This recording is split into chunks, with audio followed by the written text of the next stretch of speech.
We learn about pollution by mainly a lot of people litter. That's like the main thing we know.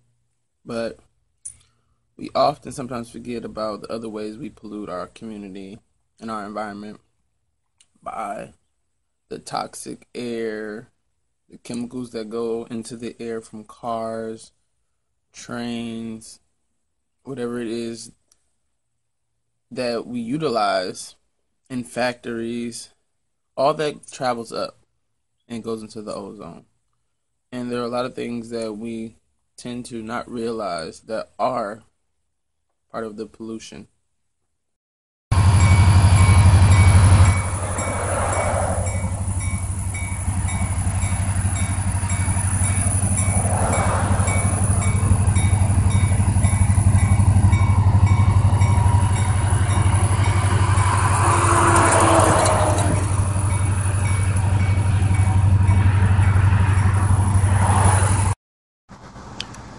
This park here is one of the many that we have in Elkhart County, my hometown, that are kind of like national parks, but in a smaller city.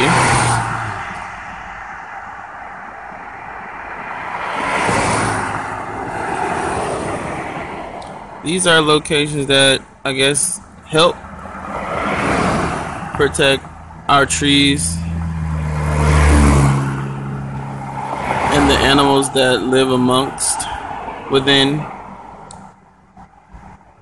We have about, I could say, 6 of these in Elkhart County.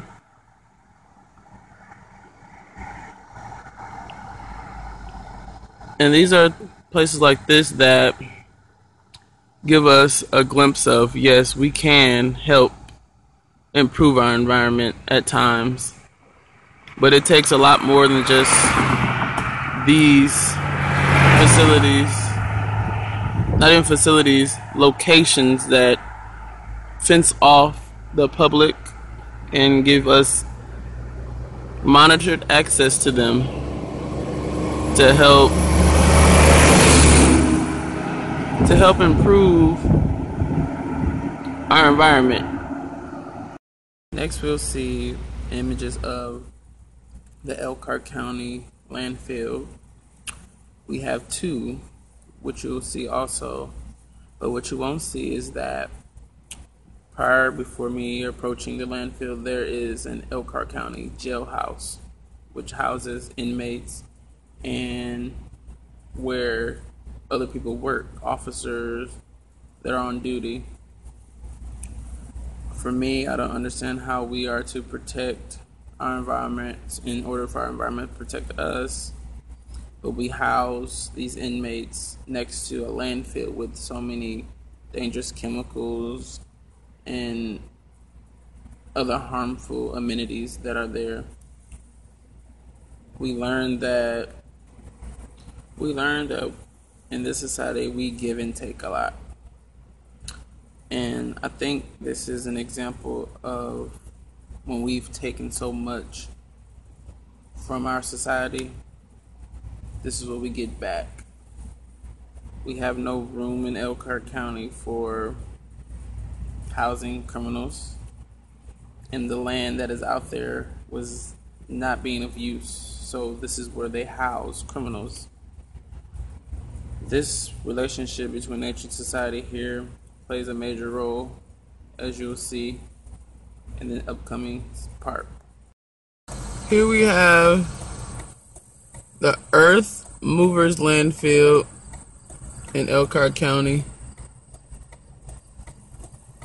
Never been in there before, but as you can see out to the far right, a lot of trash out there, a lot of it from the surrounding areas of Elkhart, Indiana.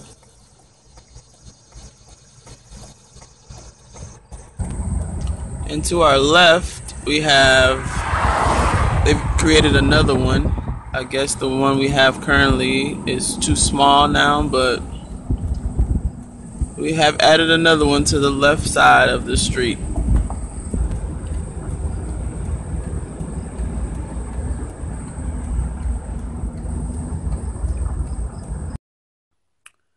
Earlier this summer, a few weeks ago, I worked with the summer program here with the children, and we took them to the Elkhart Environmental Center, which I was unable to go to get footage of, to give a behind the scenes view of what takes place here in Elkhart County.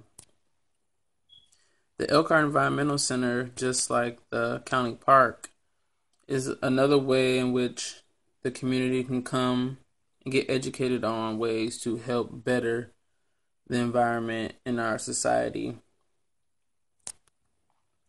While I was there a few weeks ago, I learned that the river that runs through our whole county is famous for one thing. And being famous isn't always a good thing. The river that runs through our county was famous for being the sole intaker of all of the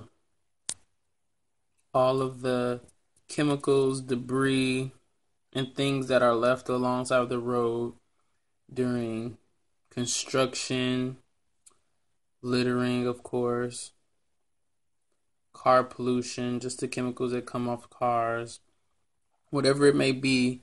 When it rains in our community, all of that drains down into this river and is very toxic from what we learned there. And that is something they have been working on to better in our community, but that is the main source and biggest issue as far as pollution in our county right now. On this trip we took to the environmental center, we also learned that there are a lot of ways that we as individuals can contribute in giving back to our environment, and also by our individual participation in that, we can spread that to the next person, and so on and so forth. It's like a chain reaction, where we all come together and build and create a better environment for ourselves and our children, our children's children in the future, which is really a main concern that we're seeing in the news as far as global warming issues and the ozone layers and things and so forth that we've learned about also in this course and over time. Throughout this course, I've learned to think about my own decision making as far as what can I do to better help the environment that I live in right now. And it really had me brainstorming. As I mentioned earlier in the video, I took part in the family gathering that left the resulting trash and everything in the park, which was unfortunate. And that's why I began to pick up some of that trash as much as I could, because even though I didn't do it personally myself, that is still a place that I consider home. And then across the street is my grandmother's home. So it doesn't matter who does it, but we all have to play our part. Instead of walking past trash or walking past rubbish and everything that we see along these roads, not just at our own homes, but just in the community, can be a big part in helping better our environment for ourselves, the animals, the trees, and so on and so forth. I grew up in this beautiful community, just like many others who have beautiful communities. But if we continue to not take care of our communities, it can backlash on us. These communities and environments allow us to live a healthy and safe life as long as we continue to take care of it, nurture it, and appreciate it.